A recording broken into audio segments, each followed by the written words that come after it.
যদি কেউ ক্ষতি করে সুখে থাকে সে সুখে থাকুক, আর আমাকে যদি কষ্ট দিয়ে সে ভালো থাকে ভালো থাকুক, আমি এটাই চাই।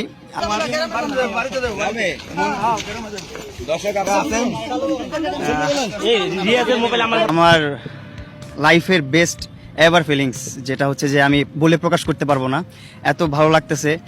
আর মনে হচ্ছে যে এতদিন আমি মায়ের গর্বে ছিলাম, জেলখানাটা হচ্ছে মায়ের গর্বের মতন। ওইখানে বাইরে কি হচ্ছে না হচ্ছে কোনো কিছু আমি খোঁজ খবর পাচ্ছিলাম না ওরকমভাবে, কিন্তু ভালো ছিলাম, অনেক ডিসিপ্লিন অনেক ভালো। জেলখানাটা আমি যেটা মনে করি ওটা সাজা যাওয়ার জায়গা না, ওই জায়গাটা হচ্ছে মানুষকে পরিবর্তন করার জায়গা।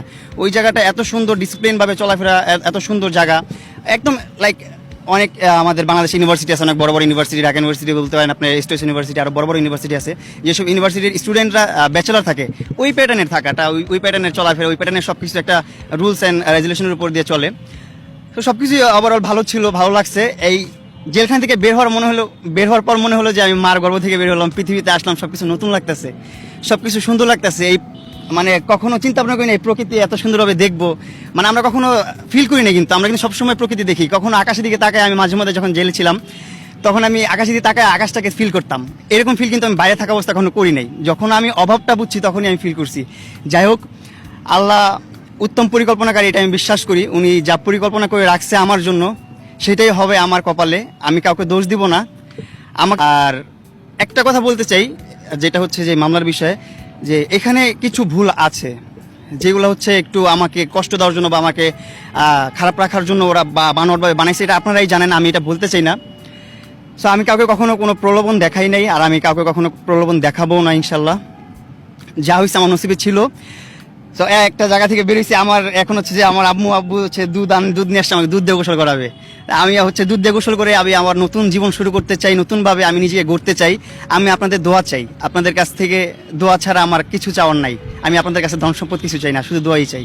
আর আমার বাবা মার দোয়া তো আমার সাথে আছেই, আপনারা আমার দোয়া করবেন। একটু জানতে চাই ভাইয়া, জি জেলে কাটানো সেই মুহূর্তগুলো, জি আমরা প্রতিনিয়ত জেলে আসছি, যে জেলে একটা মানে যারা থাকেন তাদের সেই মুহূর্তগুলো খুবই কষ্টের কাজ, মানে আপনার আসলে কষ্টের ওইটাই বললাম যে মায়ের গর্বে ছিলাম, এরকম ফিল হয়েছে যে বাইরের কোনো আলো বাতাস, বাইরের কোনো চিন্তা ভাবনা এরকম ছিল না।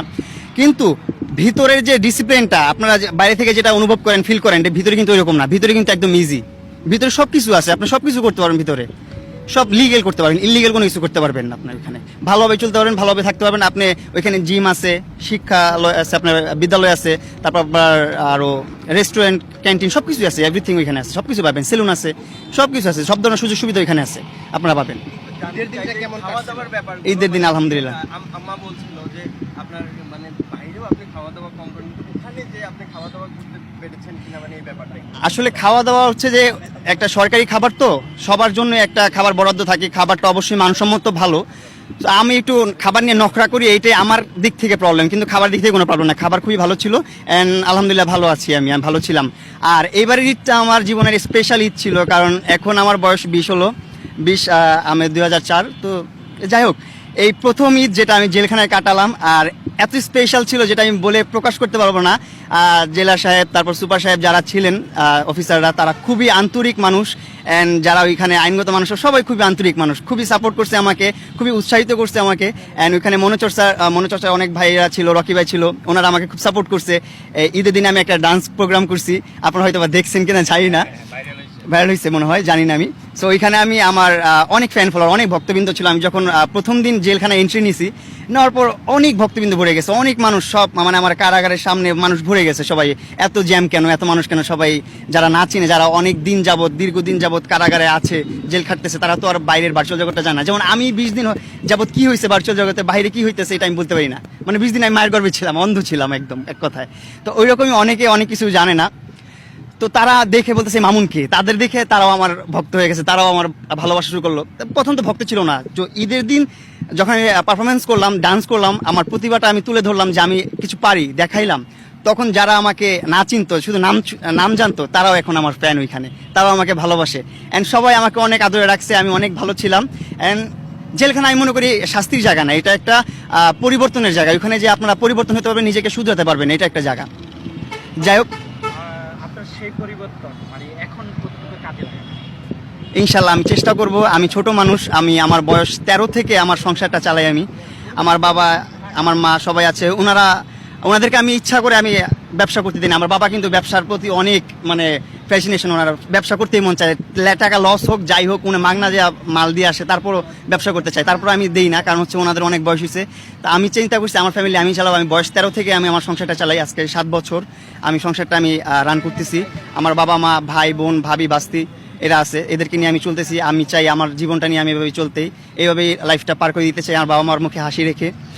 আর কারো ঘৃণার পাত্র হতে চাই না, আমি সবার ভালো পাত্র হতে চাই, সবার দোয়া চাই, আমি আর কিছু চাই না। যেই মামলায় আপনি জামিন বের হয়েছে, জি কারো উদ্দেশ্যে আপনি কোনো কিছু বলবেন? না, আমি কারো উদ্দেশ্যে কিছু বলতে চাই না, আমি কাউকে বদনামও করতে চাই না, কারো দোষও দিতে চাই না। এটা আমার নসিবে ছিল, আল্লাহ তাআলা আমার কপালে রাখছে। আপনারা শুনলে অবাক হবেন, ওইখানে তো অনেকের কাজ কাম নাই, কিছু করতে পারে না কেউ। আমি তো ওইখানে আজেরাই ছিলাম, 5 ওয়াক্ত নামাজের মনে করেন নামাজি ছিলাম।